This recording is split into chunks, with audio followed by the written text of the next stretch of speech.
Hi guys, এই গাছটা তো সবাই জানো। এটা হচ্ছে ঘৃতকুমারী গাছ। আমাদের ছাদে অনেক হয়েছে, চলো দেখাই। এই যে দেখতে পাচ্ছ কতগুলো ঘৃতকুমারীর গাছ হয়েছে, মানে বড় বড় 3-4টে গাছ হয়েছে।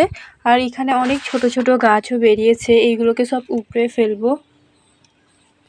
আর উপড়ানোর পর আমি বসাই, কিন্তু আর বসানোর জায়গা নেই। মানে সব জায়গাতে যেখানে জায়গা পেয়েছি সেখানেই বসিয়েছি, আর জায়গা নেই, এগুলোকে সব ফেলে দিতে হবে। হ্যাঁ, এত পরিমাণে এই গাছগুলো হয়। এইগুলো কিন্তু অনেক ভালো, চুলে মাখলে চুল অনেক সিল্কি থাকে, ভালো হেলদি থাকে। তো এখানে আমি অনেকটাই পরিষ্কার করেছি।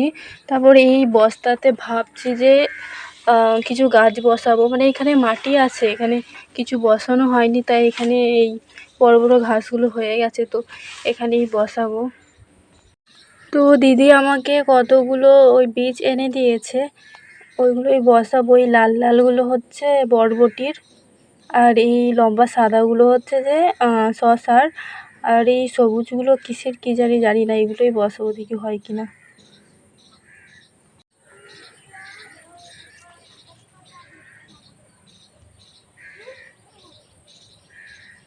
যেহেতু এখন শ্রাবণ মাস, তো এখন জল দিতে হবে না, আপনা আপনি হয়ে যাবে।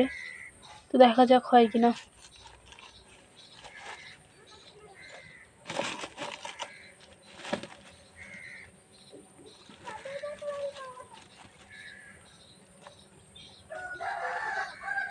আমি খুব একটা গাছগুলোর যত্ন করি না, তা এখানে দেখো আমাদের এখানে পুঁই শাক হয়েছে ছাদে। তো ঠিক আছে গাইস, আবার দেখা হবে নেক্সট ব্লগে। টাটা।